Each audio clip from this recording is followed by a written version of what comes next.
welcome. Good evening, night, morning, where you are. Hope you're good. It's nice to see you, Colin, every time we have these classes. Yeah. I love that. Yeah, me too, me too. But also, I think Philip is a new guy. Yeah, I haven't seen I'm not him sure, before. but I think so. Nice. I like that. Okay, and also, hi everyone who's watching us on YouTube on the live stream. Hello. Yep. Welcome, everyone. Hope you guys are good. I'm opening the stream over here to check the chat as well.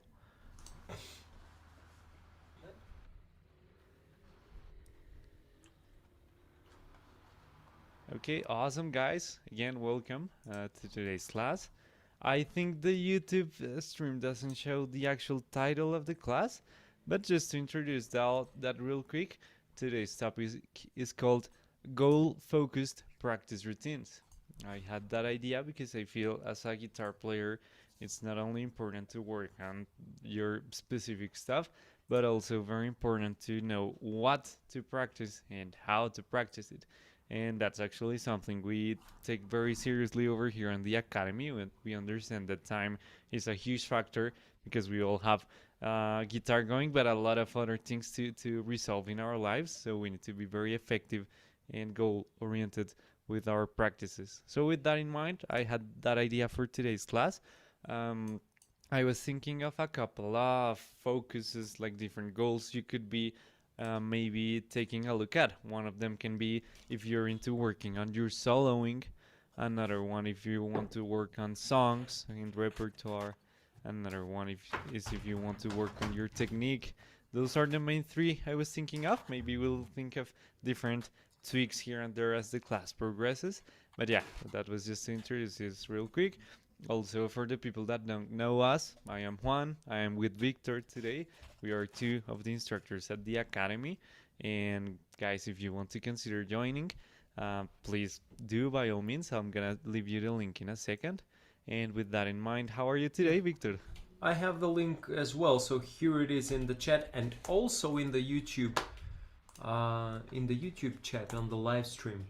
If Sure. anyone over there is interested in checking that out as well, okay? So you can just click on that link and it will just ask you a few quick questions. It doesn't take longer than 2 minutes to fill that survey and to book your first call with the Guitar Zoom Academy, okay? I'm doing fine, Juan. By the way, thank you for asking. Sure. Yeah, So, and yes, guys, as Juan said, so that's the subject of today's class. In the meantime, if you have any questions, don't hesitate to ask, okay, to interrupt us, feel free to do so, okay? Also, for those of you watching us on YouTube, you can just type in your questions in the chat section, okay? awesome, Okay, guys. With let's that in go. mind, yeah, I just want to talk a little bit about first our personal ways of approaching that because we are still learning as well. Even though we can teach and all of that, we're still always learning new stuff. So, how do you approach your practice routine currently, Victor? Well, I usually I have times when I practice every day, and then I have times when I don't practice at all. But these are the days when I play, when I have many rehearsals, when I have gigs, when I have recording sessions. So in those days, I'm keeping myself in shape by actually playing. So you can actually skip practice on days that you have other guitar related chores to do, right?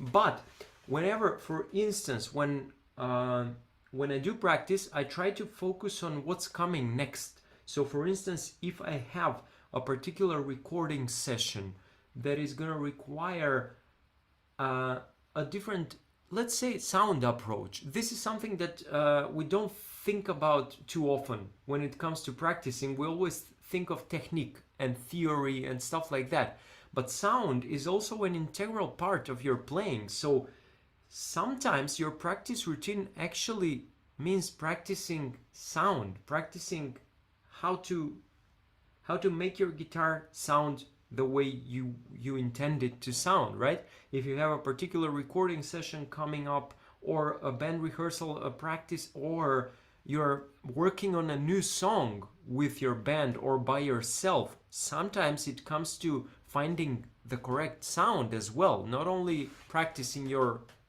physique and technique. Okay, I hope that makes sense. But also, aside from sound, of course, technique and theory, depending on what you're working on next. So for instance, it may be uh, a longer solo or something that you're, first of all, you need to understand that, and then you need to learn how to play it, and then you need to practice the technical side of it. But sometimes you should take a few steps back and to see if you actually do understand what's in there. And to do so, you might need to learn some theory and to understand what the harmony of the song is, and why a phrase is composed in the way that it is, and why is this scale used over here, and then it changes, and whatever. I hope that makes sense. How do you approach it, Juan? Yeah, definitely. I think you mentioned something very, very important, and it is why are you practicing? For instance, in your case, a very important factor is gigging, right? Like playing a specific repertoire. Sure. And you need to practice based on that specific goal. So the way you practice is practicing the songs that you're gonna play, right? The sound that might include effects in your specific case. I am assuming that you experiment a little bit with your effects.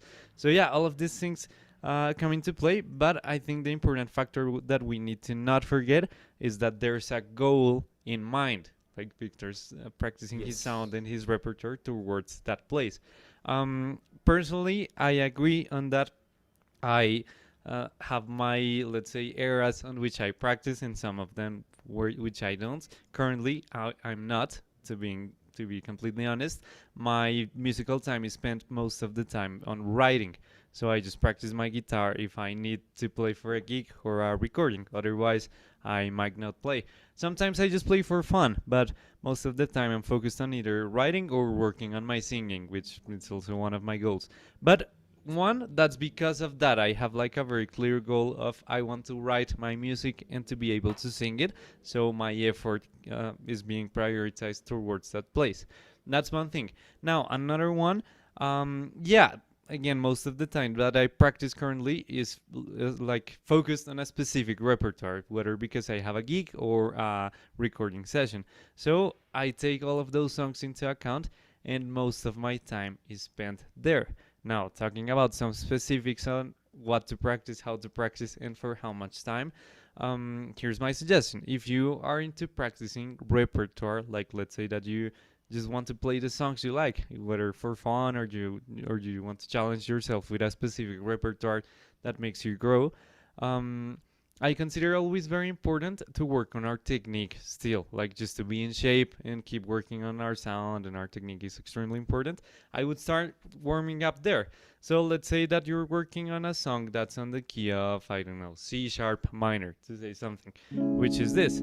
I would initially just try to learn maybe the chord progression. Let's say that it has these chords. So I don't know, C sharp minor, E major, B major, and G sharp minor, just to say a random example. So I would just start learning the chord progression and trying to understand the theory behind it, as Victor said. But I will also, as a technical warm-up on the instrument, I would start studying the scale of this key on different places of the fretboard. With this exercise, I'm working both on my theory knowledge and my fretboard knowledge as well, which is important to connect the two of them, and also my technique, because I'm forcing myself to execute a specific set of sounds on the fretboard. With doing this very simple exercise of just practicing the minor pentatonic, I'm working on knowing my positions on the scale, on executing the sounds with both hands. For instance, right now I'm doing alternate picking. What happens if I do legato with the same example? Now just hammer and some pull-ups. Sounds a little different. So that's a warm-up I would do. If you're very limited on time, I would say spend some 5 to 10 minutes warming up, just practicing your scale. There's a lot of skills you can work on with just doing that. As I said, like fretboard knowledge, theory knowledge, technique, even timing can be worked on over here. So yeah, I wouldn't stop warming up. But I would focus most of your time, again, if your goal is learning songs, spend most of your time learning the actual song and practicing the actual things that you need to practice for that song. Let's say that, I don't know, my song that I'm working on, which had that progression, has a strumming that I'm having trouble with. Let's say that it has, I don't know how this is called, but this kind of muted strum. Let's say that I'm having trouble doing that. For instance, very personally, I have trouble doing that technique on an upstroke. Let me just turn the camera down for a second. I have trouble doing this. Like, my muting is not so clean as I would wish doing this. Let's say that the pattern sounds like this. I would spend my time really examining this motion on every single chord initially. Then I would speed it up. That was not so clean, so I would really focus on my execution of the technique. And then I would incorporate the rest of the chord progression. Like, let's say it sounds like this.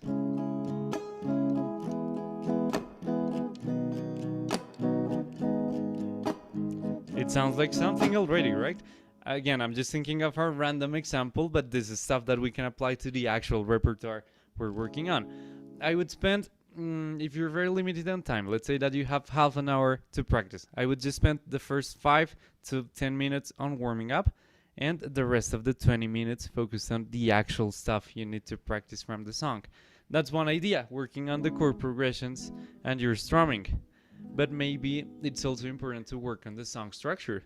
Maybe take a listen to the song that you're studying, write down the structure. I don't know if it has a verse, a chorus, a verse, a chorus, and a bridge. I don't know. Write all of that stuff down.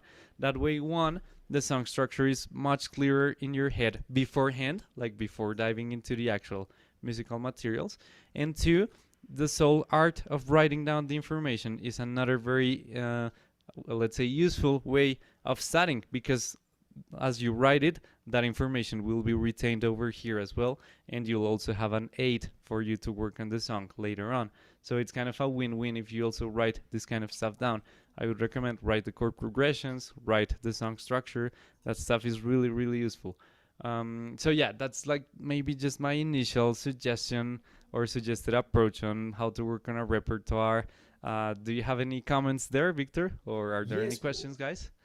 What I would like to add is whenever, for instance, what Juan said about that upstroke scratch with muting, for instance, when something doesn't come out as nicely as you want it to, and you are facing a so-called problem, try to analyze yourself. What is it that you might be doing wrong? Try to take a closer look at your hands, okay? So don't just repeat the same thing over and over again until you get it right by chance, by accident, okay? Try to really analyze yourself, but the best way to do this is to, this is a problem especially when it comes to playing fast, for instance.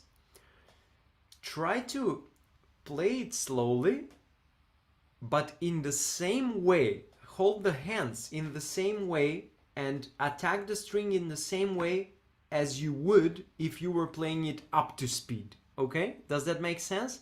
So for instance, if we're talking about this scratch, let's say that it's a very fast progression, like I'm gonna take the same one but maybe speed it up a little bit, right? Oh, it was in 3/4, right? Yep. Okay, and then for instance I'm playing this for the first time and I'm approaching it wrongly. Okay, so now I'm gonna slow it down, but I'm gonna try to keep a loose right hand, for instance, as I would have to when playing it faster. And then I'm gonna analyze what am I doing wrong.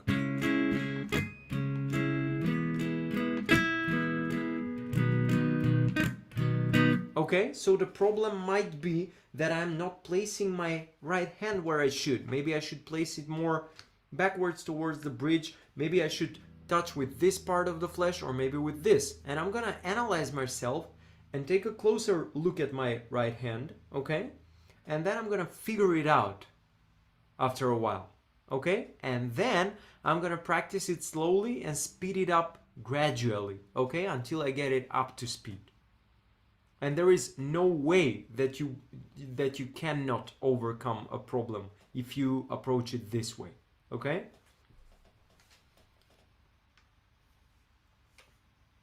Awesome. Yeah. So I just wanted to say we're talking about some specific stuff, but just as an example, right? But this is stuff that you can take to any Sure. aspect of your playing. So we just said as an example, I could be struggling with that kind of strumming, but let's say that you're struggling with a specific chord change. That's something very common.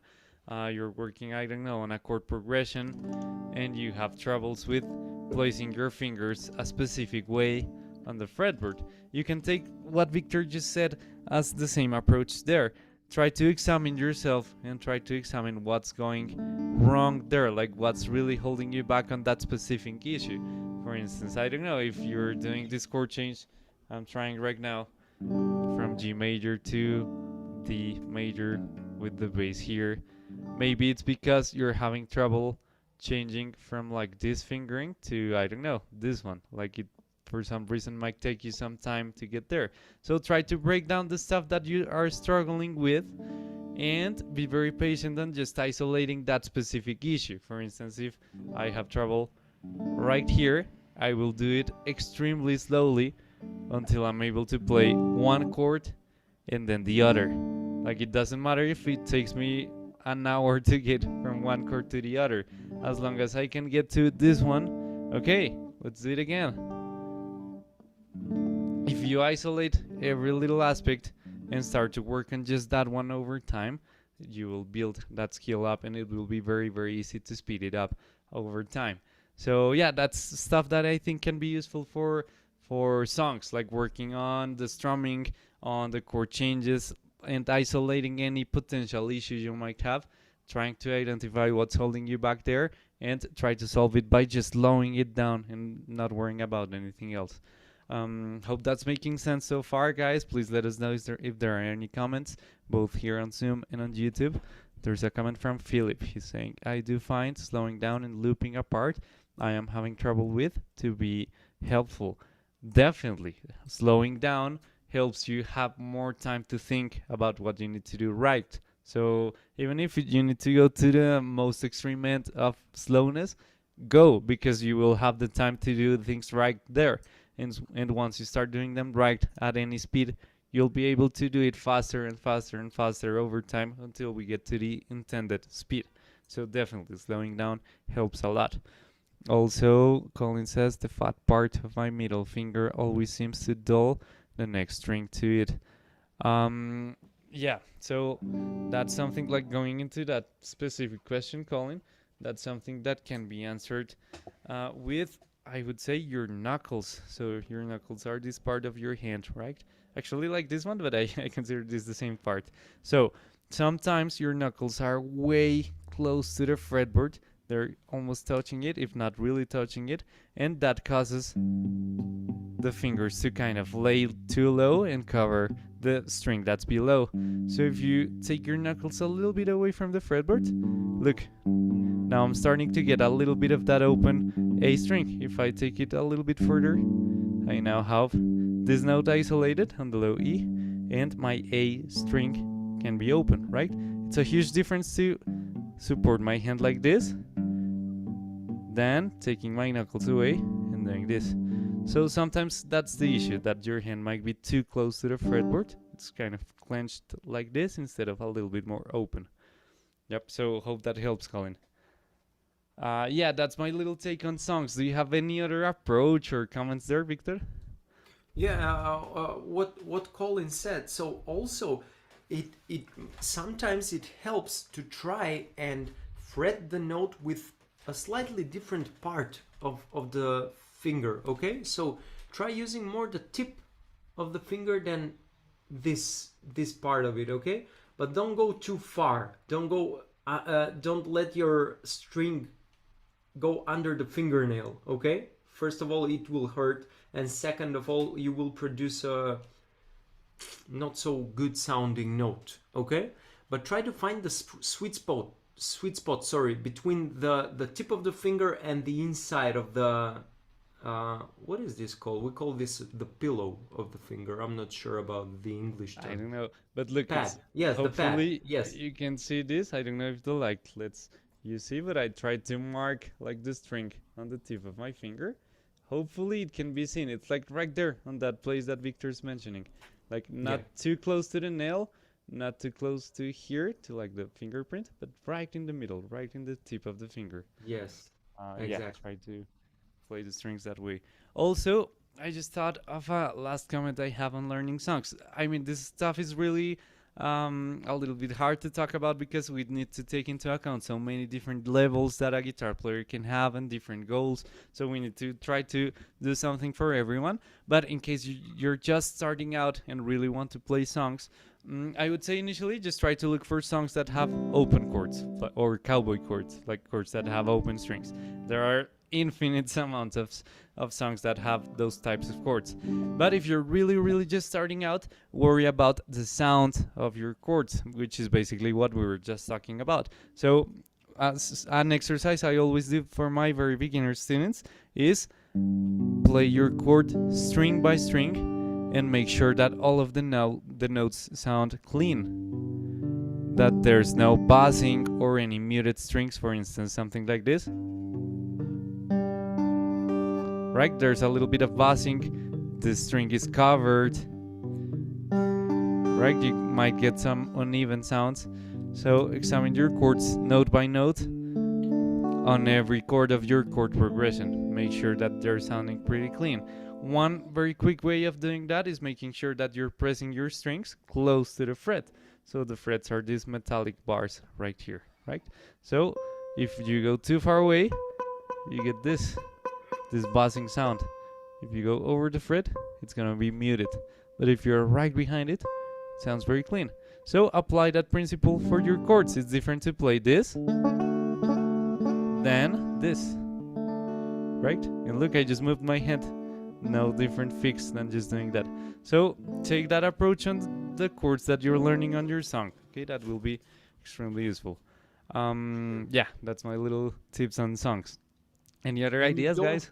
you don't have to worry, guys, about having, as Philip said, fat fingers. No worries at all, because there are many guitar players.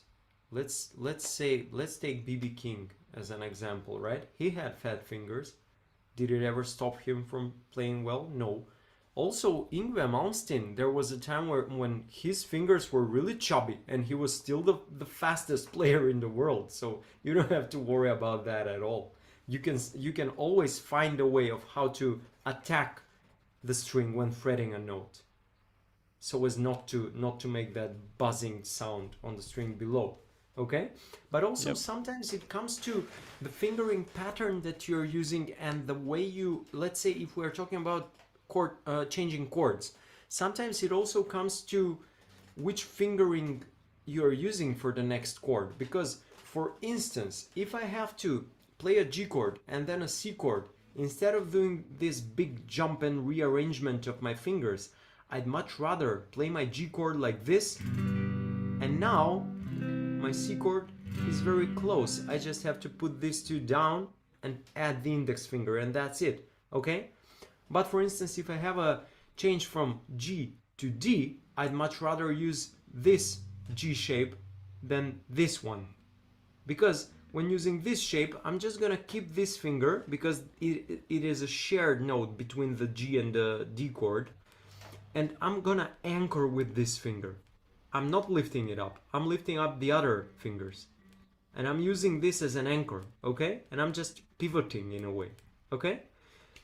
Also, for instance, for the regarding the first example that Juan gave us for the chord change between G and this kind of a D chord with an F sharp bass, for some people it works better this way. Instead of playing the D/F sharp like this, you can also add your thumb and just play a regular D major chord and add the thumb on the sixth string like this. I believe this is the way, I'm not sure about this, but I think that this is the way Angus Young plays stuff like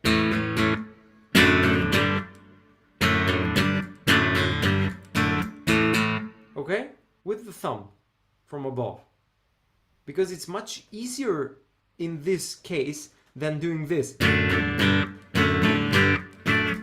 At least for me. For some people, this other way might be easier, because it does depend on what you're used to. If you have been practicing that thing for a while and you've already developed a habit, and also it has a lot to do with your own physiognomy, with the way your hands are built. So you just have to find your own way, okay?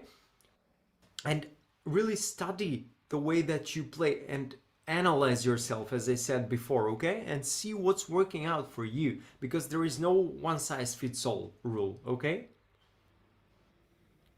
Yep, definitely. And also, expanding a little bit on that, yeah, try out different tweaks. What works for you might just work for you, but if it works, why change it? So yeah, on that thumb comment, there's a lot of people that play like that. For instance, John Frusciante from the Red Hot Chili Peppers plays bar chords with his thumb on the low E instead of like this, sometimes. Sometimes, yeah. And also it does depend on the occasion, because if you have, that's a Hendrix kind of a trick, right? Because if I'm gonna play something that also has a motion above, I'd much rather use the thumb for the bass note so that I can do stuff like, right? But if I have to keep a steady chord and maybe, and then play this as the next chord, for instance, the goal is to try to keep as much as possible from the previous chord or lick or whatever it may be in the next one, okay? To have the least movement as possible, so as not to waste space and time, okay? Yeah. So if I have to play this chord and then this one, I'd much rather use my index finger for barring. But I mean, as opposed to playing this for the A minor and then this for the D minor, because why would I bother doing this big of a jump when I can just play this? Okay? But if I do have a situation where I have to play some, I don't know, some funky ornamental stuff on top of my A minor, I would much rather use this one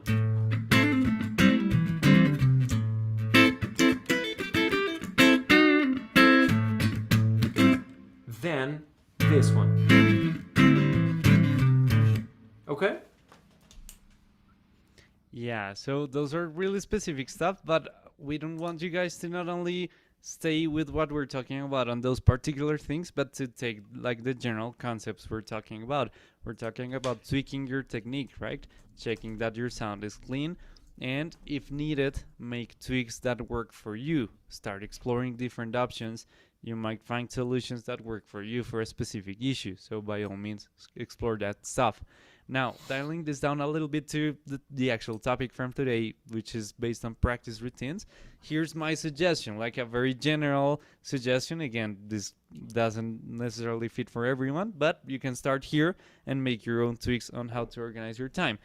I would say, on the time that you have to practice, assign 10% to 20% of the time to warming up, and if your focus is songs, work on that remaining 80%, half of that time on working on your chord transitions and just making sure that every chord sounds clean, that you're able to play them and transition between one chord and the other, and the other remaining half of the time work on your strumming for that specific song. Okay, we need to work obviously on our sound, but also on the rhythm aspect of the song we're trying out.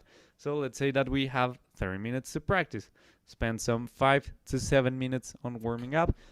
Some, how much time is left? Like some 23 minutes, sorry. Spend, I don't know, 10 minutes on your chord transitions and 30 minutes on strumming. And at the end, you'll have a couple of minutes to maybe write down what you did on this practice session. That's going to be extremely important. Today, I got better at transitioning from G to D. So, okay, the next chord of the progression is A minor. So tomorrow, I'm going to work on the transition between D to A minor, and so on. You progressively take it one step at a time, And also, I just think it's a very important idea to register your practice. That way, you're not all over the place, but know exactly what you did last time and can take it on from there. You can just continue what you were doing last time. So, again, that's my suggested approach. And a small section at first to warm up, then half of your time for chord transitions, and the other half for strumming. That's my general tip on working on songs. What do you have to say about it, Victor?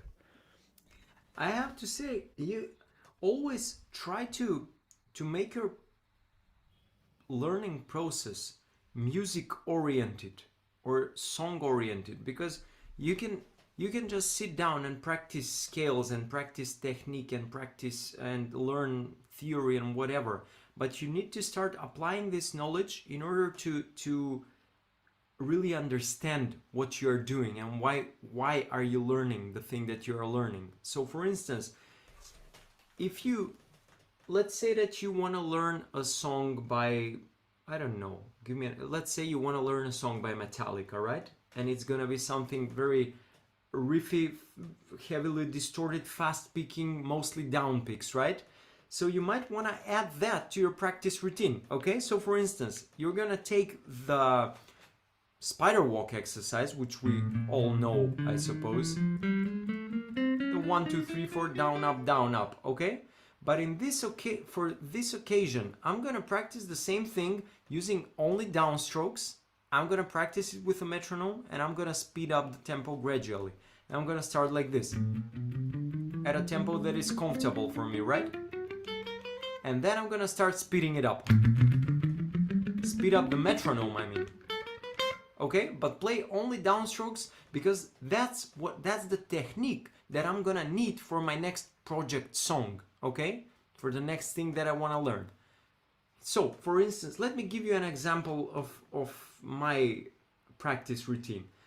A few years ago, I decided to sit down and finally learn how to play. I don't know if you know the song Fracture by King Crimson. It's a very, very difficult thing to play. Very, very long and very fast, and it requires not only fast playing but also endurance, also stamina. Okay, so I said, okay, I'm gonna build a practice routine to be actually to make myself able, to make myself ready for what's coming in this song. So I analyzed the thing and I said, okay, what's in here? Over here I'm gonna be dealing with a whole tone scale, which is not the usual pentatonic or diatonic scale. It's a scale made only of whole steps, for instance. So how does this work? Okay, it's a symmetrical scale. What does it mean? That means that it is repeating. On every step you have the same scale and the same patterns repeating. So for instance, what I can play here, I can also play it here, whatever it may be, right? And then what else is there in this song? You probably don't know the song, but I hope you can still follow me. I'm just giving it as an example because there's quite a lot to it, okay? So it requires fast picking. Okay, I'm gonna start practicing with a metronome. But this exercise by itself is not enough, because in this particular song, it's not like I'm only gonna have down, up, 4 notes per string all the time, right? There is much more to it. Sometimes there are odd number of notes per string. So I'm also gonna add this to my practicing. 3 notes per string. Down, up, down, up, down, up, down, up, down, up, down, up, down, up, down, up, down, up. Okay? Also, it's not always gonna be the first finger, the second, the third, and the fourth finger. There are different fingering combinations, okay? So I'm gonna add that to my practice routine now. And I'm gonna play maybe 1, 4, 2, 3, 1, 4, 2, 3. Then backwards. Then different fingering combinations like 1, 3, 2, 4. Okay? Stuff like that. Now, what's next? For instance, there are a lot of string skippings in this particular song. So I might as well add string skipping to my practice routine. So for instance, not only that I'm gonna play the spider walk like this, and not only that I'm gonna do different fingering combinations, but I'm also gonna add string skipping patterns to the same exercise. So now I'm gonna play the same 1 2 3 4 1 2 3 4 on all of the strings, but I'm gonna jump from the 6th string to the 4th, then back to the 5th, up to the 3rd, back to the 4th, up to the 2nd, and it's gonna sound like this.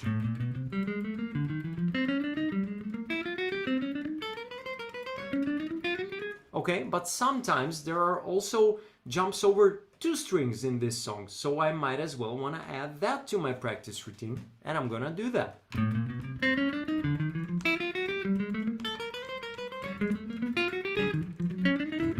Then I'm gonna speed it up and see what's the fastest that I can go with it. And then tomorrow I'm gonna add a few more beats to the tempo, maybe up for a 5 or a 10 if I can, whatever, okay? But do you understand where I'm going with this? So try to analyze the particular song that you're gonna be working on, and then add the techniques and the knowledge that you need for that song, add that to your practice routine.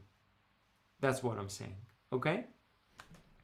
Yep, that also has a lot to do with the other goal I wanted to maybe try out with a suggested routine, and it is soloing and technique. I want to include both of them on the same category, let's say, because I think they both have a lot to do. But yeah, that's definitely something to take into account. Never forget the context you're practicing for. So always take into account that that's the end goal. So if it's a Metallica song, work on your downstrokes. Work on the specific stuff you will need to get to that goal, and make that your priority time-wise. That's, I think, the bottom line of this whole session. With that in mind, and before moving on, guys, we just wanted to remind you that in case you're digging this kind of conversation and find it useful, one, we just invite you to be a part of our free school community. If you're not a part already, the people in Zoom obviously already are a part, but we'll also leave you the link on this YouTube chat for you guys to join. We're doing 2 of these classes over there every week, so we'll be just very happy to have you there. That's our free community. Now, in case you want a further, more personalized assessment on your goals and want to fit that in your process, please consider applying for our academy. I left you the link over there as well. It's link.guitarzoom.com/next-step for you to guys apply if you're interested into. We're having this kind of conversations over there every day on a wide variety of topics depending on what you're interested into or need to work on.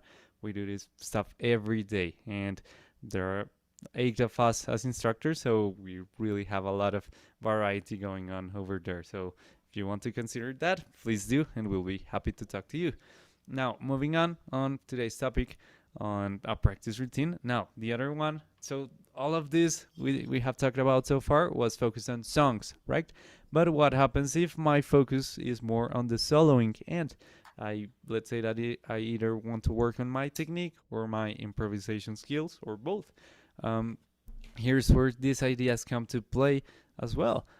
For instance, let's say that I don't know, I just was thinking of a solo by Joe Pass, which is a solo I just want to study for fun, which sounds something like this. Sorry.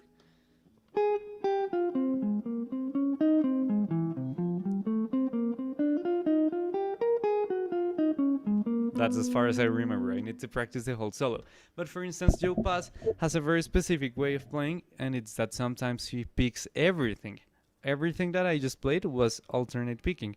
So if that's my goal, or at least one of my interests, to sound like him, I would take a look at my alternate picking skills. So I would practice my skills like this, strictly picking every note. Or let's say that I'm into legato. For now, I can just think of Mark Tremonti by Creed and Alter Bridge, who does a lot of legato, but it's a very different sound. Right? You get a very different sound when doing legato than you do when picking. Right? Very, very different. So I would practice my skills doing just hammer-ons and pull-ups instead of... Right? So never forget the goal you are aiming for, and never forget to apply that stuff into the context. Now, those are just some technical exercises that obviously are extremely useful and necessary to work on your technique and just get better and better. But also, don't forget including this in an actual context. So let's say that I'm working on that solo. That's on the key of F minor. So okay, I studied my scales up and down of the neck on F minor. Now what? Let's improvise a little bit with that stuff we learned from the solo over that key I'm practicing. So if I'm practicing F minor, why not look for a YouTube backing track? There are infinite amounts of backing tracks over there on YouTube. So look for an F minor backing track and start improvising with that. Look, here's a quick improv I'm gonna do using just alternate picking on F minor.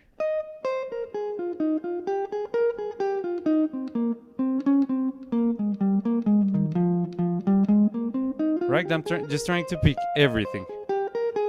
Now another one, just using legato.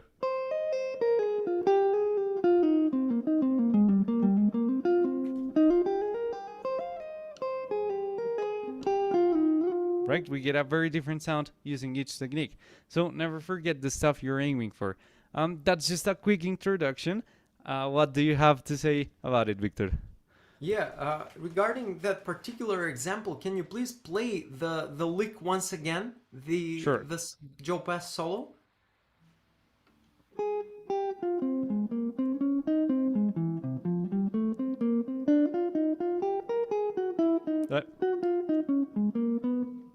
Yes. So for instance, what's going on here is Juan is playing in the F minor scale, right? But if you practice the F minor scale by itself, you will see that there is this note is not a part of the scale. So you have to analyze and understand what is that note doing there. So in order to understand that, you have to learn the harmony first, learn the chords, the backing of the solo, and you will find that I don't know the particular song, but there is probably a dominant chord over there. There is. It might be it's exactly that one. dominant or whatever. Joe Pass usually uses a diminished chord for a dominant, I suppose. So, and you will see that this note is a part of the chord, and it's actually a part of the F minor harmonic scale, which is used over a dominant chord, because over there you have this sharp 7 of F, which is the third of C, okay? So in this case, if the chord is a C major 7, yes, you do have this note at that moment. Then later, when it goes back to the root chord, you cannot really rely on that note. You can use it as a passing note, but you cannot stay for too long on that note. And then when you understand this, you can actually use that knowledge for your own soloing, for your own improvised solos, okay? And next time you come across a dominant chord in a different song, in your own song or a different tune that you might be working on and want to improvise a solo over, you will know that you can actually use that same trick. Now, that is a very common trick to do, but I'm just saying, So, again.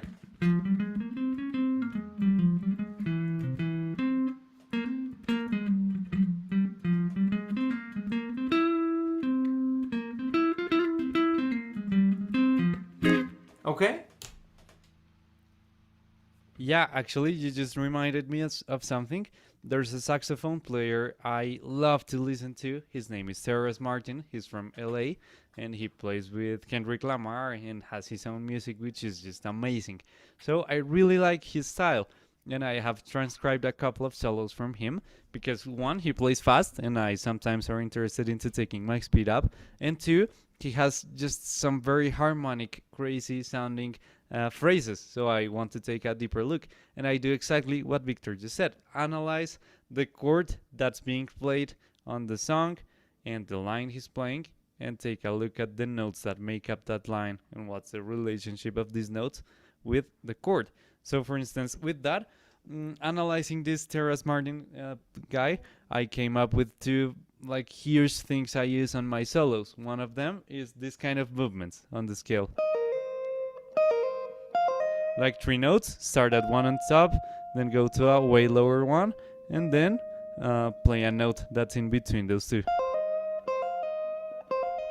If you play with me or just hear me play, you'll see that I do this stuff a lot of times. Those kind of just movements, I got them out from that dude, and I really use them all of the time on my improvs. So yeah, analyze the players you like. Also, more related to that harmonic analysis Victor was doing, this Terrace Martin guys uses a lot of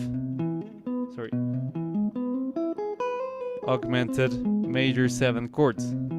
I really love the sound of this kind of chords, so I have drilled them down on my fretboard to really understand where they can be found. Well, I forget the actual maps right now, but I have practiced them for a little bit. And that's stuff that I can come back to my solos when I need to. So yeah, if you transcribe a solo from somebody that you like, you'll learn a lot of stuff by just analyzing. But not only analyze it, but try to bring it to your own improvs. That's gonna be extremely, extremely beneficial for your soloing skills. You'll get fresher sounds out of things that you wouldn't usually think maybe on your own. But if you take a look at recordings and study all of them, you'll find some pretty interesting stuff. So that's a couple of ideas that we have. Now, how do you organize your time when practicing soloing, Victor? When practicing soloing, sometimes I take stuff out of my scale practice. So for instance, there are a few ways to approach it, of course, and it's best if you can do all of them. But I very often like to do different twists to my scale practice routine. So for instance, instead of just playing, let's say that I'm practicing the G major scale, right?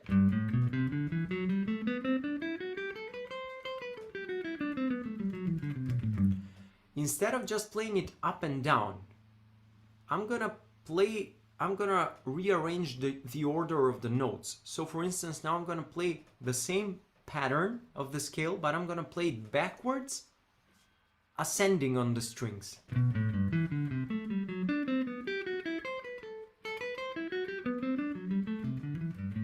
Okay?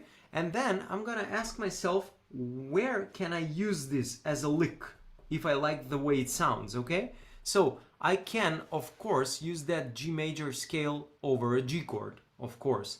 But what else can I do? For instance, what does the G major scale equal? It equals an E minor scale, for instance. And if this fingering pattern is comfortable for me, and if I like the way it sounds as a lick, I can also use this same thing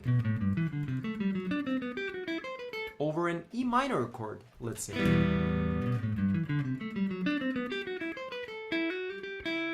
Okay, or backwards. Okay, stuff like that. Then I'm gonna start applying different fingering combinations to the same lick. For instance, and I can also, let's say, think about it and realize that I can use it over an A minor chord if I need a Dorian sound, because G major equals A Dorian, okay? A Dorian is the second mode of G major, so I can also use that lick over an A minor chord.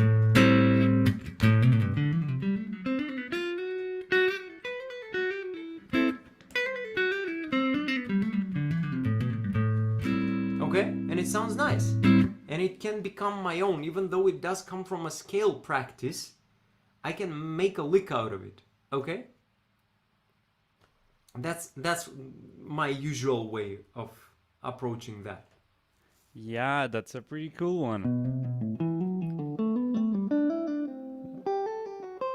Yeah. Also, that's it. Yeah, something very cool to do is to revert the directions of the stuff you're doing. So if you're doing, what happens if you do?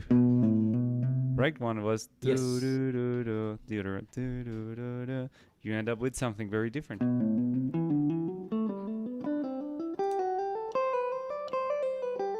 And you got two different directions to approach the same scale. Yeah. So that's a lot of stuff we can play with. That's a very cool one. Yeah, I agree. Give your scales a twist. I mean, it's cool to play them on neighboring notes and just play them up and down of the fretboard, and that's extremely useful. Sometimes overlooked, I need to say. But yeah, it's also cool to give your scales a twist. So, a very cool resource I find for that is a concept called sequences, which is basically just applying a specific pattern to the scale. For instance, this is one I have practiced a lot, and it's 4 notes on a pentatonic scale. So 1, 2, 3, 4, then start again doing 4 notes, but on the next note of the scale. So we started here, 1, 2, 3, 4. Now the next note is here, 1, 2, 3, 4, 1, 2, 3, 4. You end up with a pattern, right?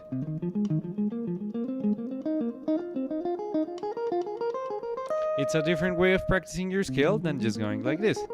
Both of them are important, but I find that every sequence will have like a specific melody to it. This one was a sequence.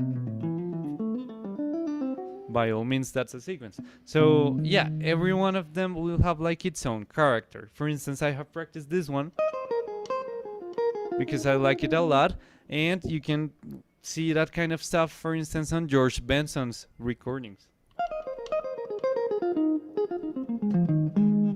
Like all of that funky, groovy stuff will have a lot of, and it really helps you go faster. So yeah, it's cool to give your scales a twist as well.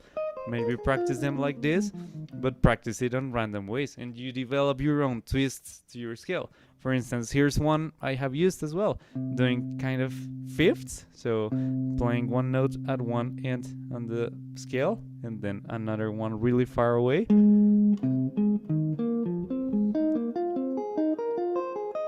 You get like that very alien white sound. I find it very cool. So what happens if you bring that to your own solos? You'll encounter pretty cool ideas when improvising with this kind of twists to give to the scale.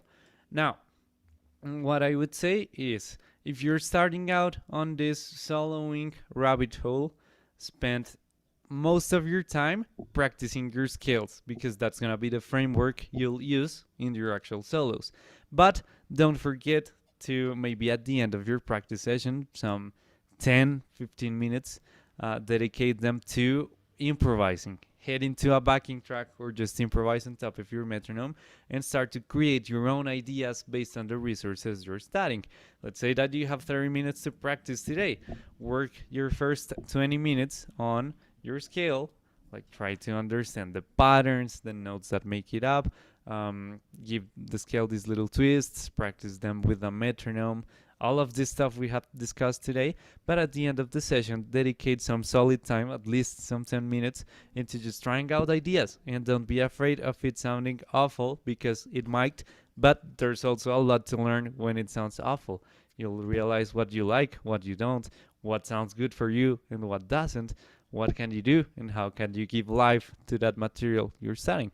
So yeah, for instance, if I were to practice right now, I would start exploring this one on different places of the scale,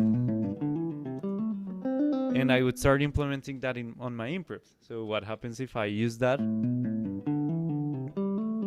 and go somewhere else with my scale?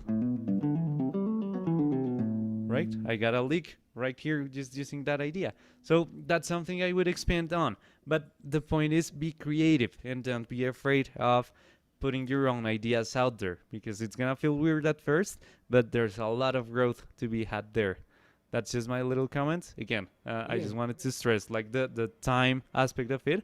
Work on your skills and your technique, but dedicate some 10 to 15 minutes at least on being creative. That's my 2 cents. And that's the best way to go, because first of all, in that way you are applying what you learned today and what you've practiced today. You're applying it in an actual musical situation, but you're still practicing. You're by yourself, so there is no danger here of sounding bad, right? You're practicing, but you are playing music. And it's also like as if you're giving yourself a present for your hard work so far. So let's say that you've been practicing for half an hour, 10 hours, whatever it may be. At the end of your practice session, finish it with a treat for yourself, okay? Play some music, no matter what it sounds like, okay? Give yourself a present, as Dale Cooper said in Twin Peaks. Every day. Yeah, that's a cool one. Also, a teacher of mine in college said sometimes like, don't be afraid of making mistakes because we're now doctors, right? We're not operating the knee from someone. So if we mess up, there's no It's wrongdoing harmless. in that. Exactly, Yes. it's extremely harmless, and it's just fun to know yourself and to know what you can do on the instrument. So yeah, just try stuff out, be creative, especially on your soloing and songwriting as well, if you're into that. Now, with that in mind, guys, before we wrap this up, do you guys have any questions or comments on what we have talked today? If so, please let us know. Thank you, Philip. Glad you liked it. Also on the YouTube chat, if anybody has a question or a comment, please leave it. We'll be glad to hear. And lastly, we'll just leave you one last time with the link for you guys to apply to our academy if you feel that's something you're interested in. I'm gonna leave it on the Zoom chat and the YouTube chat as well. That's link.guitarzoom.com/next-step for you guys to consider joining. Yeah, we do very personalized assessments on your goals and a lot of conversations every day on both general and specific topics on all levels, whether you're just starting out or have already spent some solid years into it and want to get to the next level. We're here for you, okay? So with that in mind, guys, I'll leave you.